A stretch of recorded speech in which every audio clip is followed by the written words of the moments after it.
عظیم تر حیدرآباد مولانا محمد مصدق القاسمی صاحب.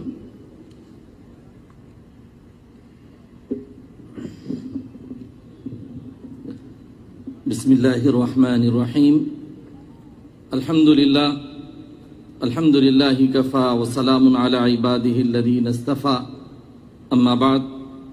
فاعوذ باللہ من الشیطان الرجیم. بسم اللہ الرحمن الرحیم. ورفعنا لک ذکرک. پھنس گئے دام میں جس وقت سے گلشن چھوڑا، پھنس گئے دام میں جس وقت سے گلشن چھوڑا،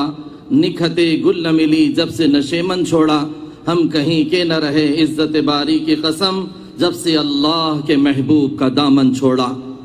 اسٹیج پر تشریف فرما صدر اجلاس بیرسٹر اسد الدین صاحب، دیگر علماء کرام، مشائخ نظام، بہت دیر سے ماشاءاللہ آپ محبت رسول میں یہاں بیٹھ کر بہت اچھی باتیں سماعت فرما رہے ہیں.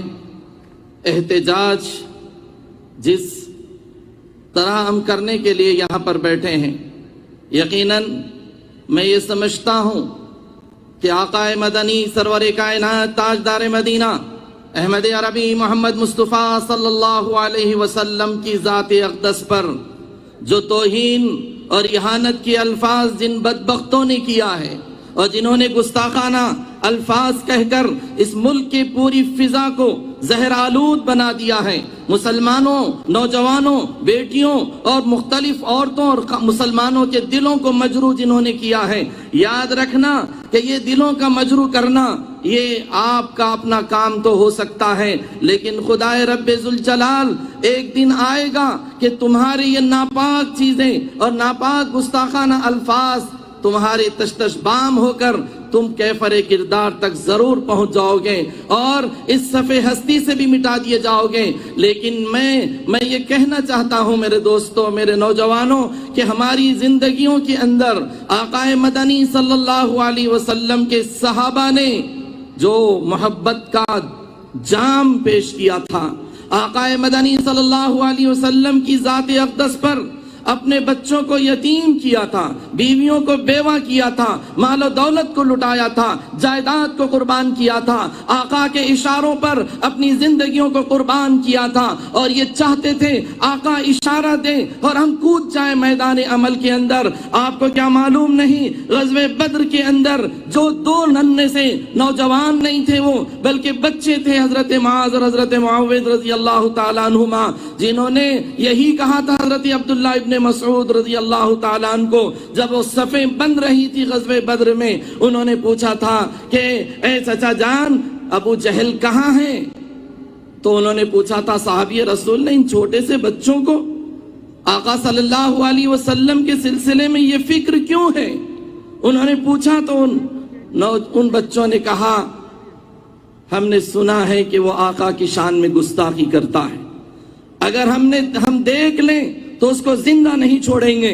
اور اس کو صفحے ہستی سے مٹا دیں گے. وہ جذبہ صحابہ کا ہمیں بتا رہا ہے میرے دوستوں کہ دنیا انسانیت کے اندر اگر کوئی ایسی گستاخی کرتا ہے تو مسلمان اس کو برداشت نہیں کر سکتا. ہم معاذ اور معاویہ رضی اللہ تعالیٰ عنہما کے غلام ہیں، صحابہ کے غلام ہیں، جنہوں نے صحابہ کے سامنے اپنے آپ کو قربانی دے دی اور پیش کر دیا اور یہ بات بتا دی کہ ہم ہر طرح اپنی قربانیاں دے سکتے ہیں، مٹ سکتے ہیں، برباد ہو سکتے ہیں، جائیداد قربان کر سکتے ہیں. آقا صلی اللہ علیہ وسلم کے اوپر گستاخی کو ہم ہرگز برداشت نہیں کر سکتے.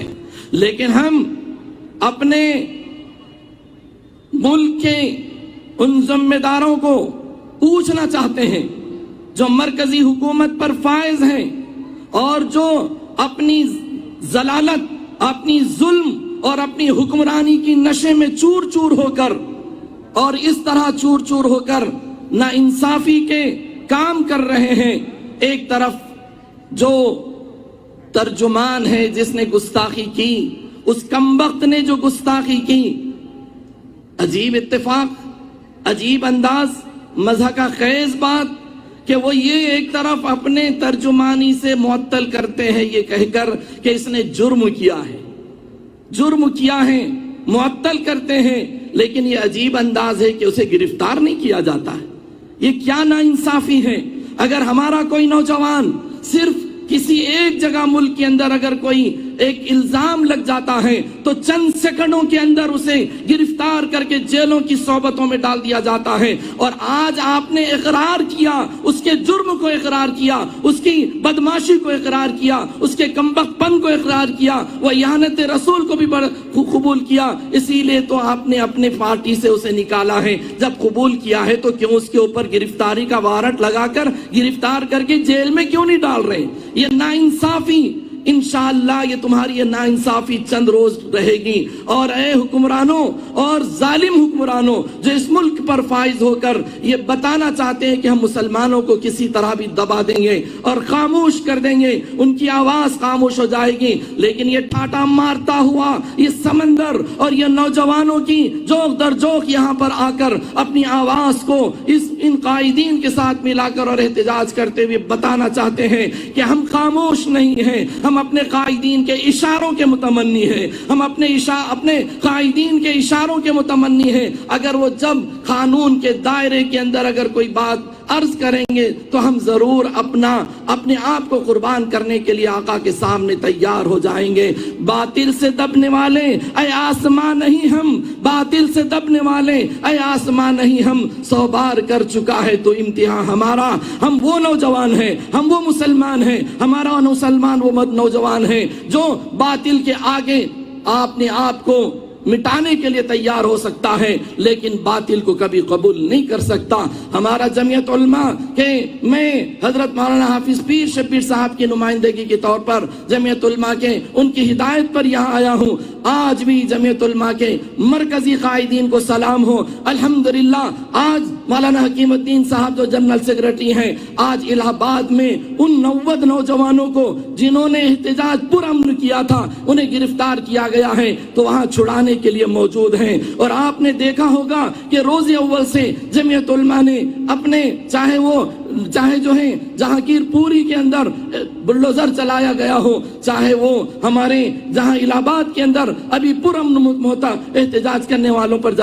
چلایا گیا ہو، ہمارے مرکزی قائدین الحمدللہ اس کے لیے سپریم کورٹ کا دروازہ کھٹکھٹا کر حکومت سے سوال مانگا کہ یہ کیوں ہو رہا ہے، یہ لاقانونیت کیوں ہے اور اس طرح کیوں کیا جا رہا ہے، اور یہ قانون کے دھجیاں جو اکھاڑی جا رہی ہیں یہ کیسے ممکن ہے جبکہ اس ملک کے اندر مسلمان جن کو یہاں کا وزیر اعظم اپنے آپ کو سمم بکم عمیون کی طرح بیٹھا ہوا ہے اور یہ سمجھ رہا ہے کہ مجھے دکھ نہیں رہا ہے، خاموش ہے، آنکھ بھی خاموش ہے، زبان بھی خاموش ہے، کان بھی خاموش ہے۔ وہ یہ کیا سمجھتے ہیں کہ ایک کی وہ جو گستاخی کی ہوئی ہے اس کی حفاظت تو کر رہے ہیں لیکن پورا ملک جو جل رہا ہے، پورا ملک کے جو اندر انتشار برپا ہے اور پورے ملک کے اندر جو آگ لگی ہوئی ہے، کیوں نہیں سمجھ میں آ رہا تمہیں وزیر اعظم صاحب؟ کیا تم اس ملک کو برباد کرنا چاہتے ہو جس ملک کو ہمارے بڑوں نے خون سے سینچا ہے، ہمارے بڑوں نے قربانیوں سے سینچا ہے، ہمارے بڑوں نے اس کو جب بھی خون کی ضرورت، اس چمن کو خون کی ضرورت پڑی سب سے پہلے گردن ہماری کٹی، پھر بھی کہتے ہیں یہ ہلے چمن، یہ چمن ہے ہمارا تمہارا نہیں۔ اے سن لو، یہ چمن ہمارا ہے، یہ ملک ہمارا ہے، ہم نے اس میں قربانیاں دی ہیں، ہمارے بڑوں کی خون کی اس کے اندر جو ہے ندیاں بہی ہیں، رگ رگ کے اندر، زمین کے ریزے کے اندر خون کی ندیاں بہی ہوئی ہیں۔ اس لیے ہمیں تکلیف ہے کہ یہ ملک خراب ہو رہا ہے، امن خراب ہو رہا ہے، سلامتی خراب ہو رہی ہے۔ ہم آپ سے کہنا چاہتے ہیں کہ ایسے گستاخوں کو جو لگاتار اس ملک میں برپا ہو رہے ہیں آپ ان کو فوراً گرفتار کرو، ہمارا مطالبہ ہے، ورنہ یہ ملک جو امن کا گہوارہ ہے، شانتی کا گہوارہ ہے، پھر یہ امن خراب ہو جائے گا۔ آپ اگر امن چاہتے ہیں تو اس ملک کی جہاں تمہیں قیادت ملی ہے جو چند روزہ قیادت ہے، آج نہیں تو کل، جیسے اندھیری رات کے بعد صبح آتی ہے، انشاءاللہ کل صبح آئے گی اور تم بھی جیلوں کی سلاخوں میں رہو گے، تمہارے کرتوتوں کی وجہ سے جیلوں کی سلاخوں میں رہے گے۔ اس لیے ہم یہ چاہتے ہیں، مطالبہ ہے کہ اس گستاخی کرنے والے کو فوراً گرفتار کریں، اس طرح جتنے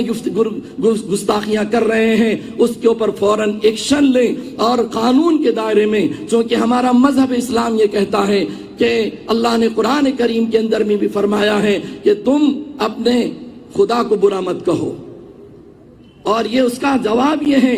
ہمارے اسلام کی تعلیمات، آقا صلی اللہ علیہ وسلم کی تعلیمات یہ ہے کہ تم دوسروں کے خداؤں کو برا نہ کہو، وہ تمہارے خدا کو برا کہیں گے. اس لیے میرے نوجوانوں، ہمارے اندر شریعت محمدیہ صلی اللہ علیہ وسلم، احتجاج اس جمہوری ملک میں یقیناً ضروری ہے، اور احتجاج ہونا چاہیے، پرامن احتجاج، اور جو احتجاج کے طریقے وہ کرنا چاہیے. لیکن احتجاج کے ساتھ میں اپنے نوجوانوں سے درد مندانہ اپیل کرنا چاہتا ہوں، اور میں ان کے سامنے عرض کرنا چاہتا ہوں، جیسے محبت رسول صلی اللہ علیہ وسلم پر آپ یہاں جمع ہیں، محبت رسول کا اصل مقصد یہ ہے اطاعت رسول. اطاعت رسول ہے اور اتباع رسول ہے. آقا صلی اللہ علیہ وسلم کی اگر ایک بات کو غزوہ احد میں صحابہ سے ذری سی بھول ہوئی تھی، فتح شکست میں تبدیل ہو گئی. اگر آپ اس ملک میں کامیاب ہونا چاہتے ہیں، دنیا میں کامیاب ہونا چاہتے ہیں، سرخرو ہونا چاہتے ہیں، تو میرے دوستوں، میرے نوجوانوں، سب سے پہلے آقا کے دامن کو محبتوں سے، عشق سے، اطاعت سے، فرما برداری سے بھر لو. پھر دیکھو دنیا آج ہمیں مذاق کا موضوع نہ بنائے، بلکہ یہ وہ کہے گی مسلمان واقعتاً اپنے نبی کا سچا شیدائی ہے، ان کی طاعت اور بندگی میں، اور ان کے اشاروں پر اپنی جانوں کو اور ان کی احادیث پر عمل کر کے یہ بتا دیتا ہے. اس لیے میں کہنا چاہتا ہوں، ایک مرکز پہ ٹھہر پختہ خیالوں کی طرح. میں نوجوانوں سے کہنا چاہتا ہوں، ایک مرکز پہ ٹھہر پختہ خیالوں کی طرح، روک دے سیل حوادث کو جیالوں کی طرح. حوادث آتے رہیں گے، آپ کو روکنا ہے، آپ کو دفاع کرنا ہے. اور اسی طرح نہیں تیرا نشیمن قصر سلطانی کے گنبد پر، نہیں تیرا نشیمن قصر سلطانی کے گنبد پر، تو شاہین ہے بسیرا کر پہاڑوں کی چٹانوں پر. اس وقت ملک کی یہ تمام سازشی ذہن اور ملک کے اندر ہونے والے حالات اور ملک کے اندر ہونے والی کیفیتیں مسلمانوں کو جھنجھوڑ رہی ہیں کہ تمہارا آرام کا موقع نہیں ہے، تمہارے اندر انقلاب پیدا ہونا ہے، تمہارے اندر اطاعت پیدا ہونا ہے. تمہیں خدا رب ذوالجلال کے تمام اطاعت اور بندگی کے ساتھ یاد رکھنا، مدد اسی وقت آتی ہے جب اللہ کی ہم پر پیروی اور رسول اللہ کی عشق میں ڈوب کر زندگی گزارتے ہیں. ورنہ اللہ کی مددیں رک جاتی ہیں. اللہ کی مدد اگر لینا چاہتے ہیں اور ان گستاخوں کو اپنے جیلوں کی سلاخوں میں بھیجنا چاہتے ہیں، اور اس ملک کے جتنے شر پسند ہیں ان کا ہم جواب دینا چاہتے ہیں، تو احتجاج کے ساتھ، عشق نبوی کے ساتھ، اور اپنے اظہاریں تمام چیزوں کے ساتھ میں نبی کی اطاعت کو بھی اپنے لیے لازم کر لیجئے. اسی میں ہماری لیے کامیابی ہے. اللہ تعالیٰ یہ موقع جو جمعیت علماء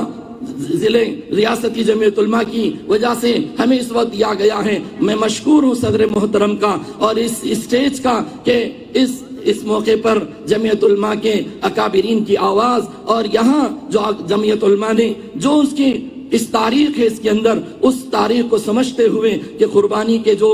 تمام نغمے یہاں پر ہیں، انشاءاللہ ہم ہر طرح آپ کے ساتھ ہیں، اور جمعیت علماء آپ کے قدم بقدم ہیں. جو بھی فیصلے پرامن کے اور قانونی دائرے میں ہوں گے، انشاءاللہ جمعیت علماء اس کا بھرپور ساتھ دے گی. وما علینا الا البلاغ.